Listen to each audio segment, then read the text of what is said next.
नमस्ते दोस्तों, मेरा नाम अभिनव आनंद है और मैं आज आप लोग को अटल बिहारी वाजपेयी के बारे में कुछ बातें बताने जा रहा हूँ। अटल बिहारी वाजपेयी भारत के पूर्व प्रधानमंत्री थे। वे जीवन भर राजनीति में सक्रिय रहे। लाल नेहरू के बाद वाजपेयी एकमात्र ऐसे नेता थे जिन्होंने लगातार 3 बार प्रधानमंत्री का पद संभाला। वे एक प्रभावशाली कवि और प्रखर वक्ता थे। सन 2015 में उन्हें भारत के सर्वोच्च नागरिक के सम्मान से सम्मानित किया गया। अटल बिहारी वाजपेयी का जन्म मध्य प्रदेश के ग्वालियर में 25 दिसंबर 1924 को हुआ। वह अपने पिता कृष्ण बिहारी वाजपेयी और अपनी माता कृष्णा देवी के 7 बच्चों में से एक थे। अपनी पढ़ाई के लिए वे लक्ष्मीबाई कॉलेज और कानपुर में डीएवी कॉलेज चले गए। आगे की पढ़ाई के लिए उन्होंने लखनऊ से आवेदन भरा, लेकिन वह आगे की पढ़ाई जारी नहीं कर पाए।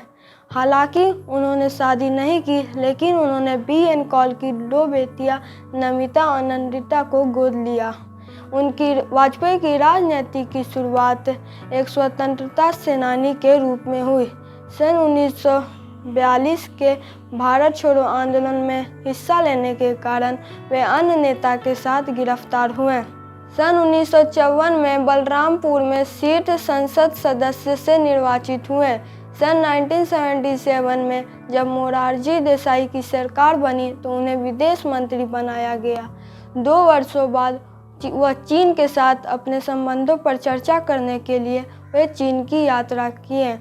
फिर सन 1971 में हुए युद्ध के कारण भारत और पाकिस्तान व्यापारिक रिश्तों को सुधारने के लिए वे पाकिस्तान की भी यात्रा किए। सन 1996 के लोकसभा चुनाव के बाद बीजेपी को सत्ता में आने का मौका मिला और अटल बिहारी वाजपेयी प्रधानमंत्री चुने गए, लेकिन वे बहुमत सिद्ध नहीं हो पाए।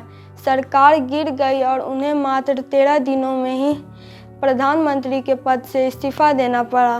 सन 1998 चुनाव में बीजेपी एक बार फिर विभिन्न पार्टियों के सहयोग वाला गठबंधन नेशनल डेमोक्रेटिक अलायंस के साथ सरकार बनाने में सफल रही, पर इस बार भी पार्टी सिर्फ 13 महीनों तक ही सत्ता में रह सकी, क्योंकि ऑल इंडिया द्रविड़ मुन्नेत्र काजगम ने अपना समर्थन सरकार से वापस ले लिया। वाजपेयी के नेतृत्व वाली एनडीए सरकार ने मई 1988 में राजस्थान के पोखरण में परमाणु परीक्षण कराए।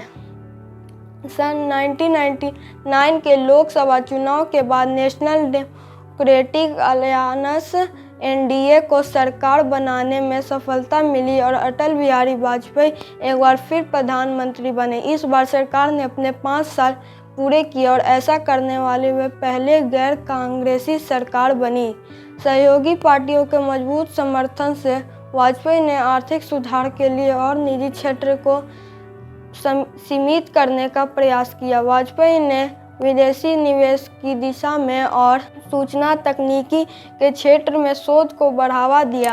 उनकी नई नीतियों और विचारों और यूएसए के साथ मैत्रीपूर्ण रिश्ते कायम करके उनकी सरकार ने द्विपक्षीय संबंधों को और मजबूत किया। हालांकि अटल बिहारी वाजपेयी को विदेश नीतियां ज़्यादा बदलाव नहीं ला सकी, फिर भी इन नीतियों को बहुत सराहा गया। अपने 5 साल पूरे करने के बाद एनडीए गठबंधन पूरे आत्मविश्वास के साथ अटल बिहारी वाजपेयी को नेतृत्व में 2005 के चुनाव में उतरा, पर इस बार कांग्रेस के नेतृत्व में यूपीए गठबंधन ने सफलता हासिल की और सरकार बनाने में सफल रही। दिसंबर 2005 में अटल बिहारी वाजपेयी ने सक्रिय राजनीति से संन्यास लेने की घोषणा कर दी।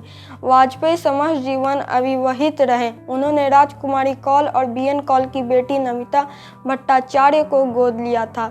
सन 2009 में उन्हें दिल का दौरा पड़ा था, जिसके बाद उनका स्वास्थ्य लगातार बिगड़ता ही रहा।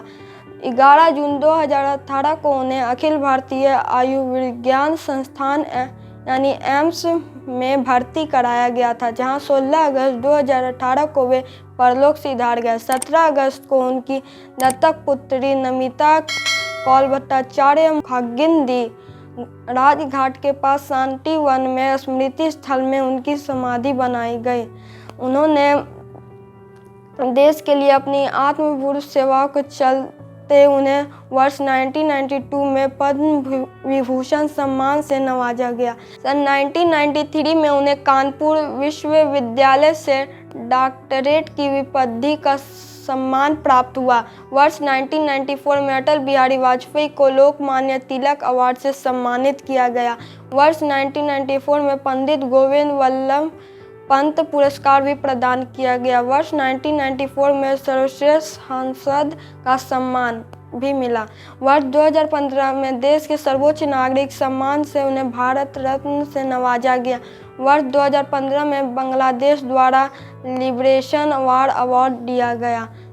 इस तरह अटल बिहारी वाजपेयी को बहुत सारे पुरस्कार और सम्मान मिले। धन्यवाद। अगर आप लोगों को वीडियो पसंद आता है तो लाइक शेयर सब्सक्राइब कीजिए।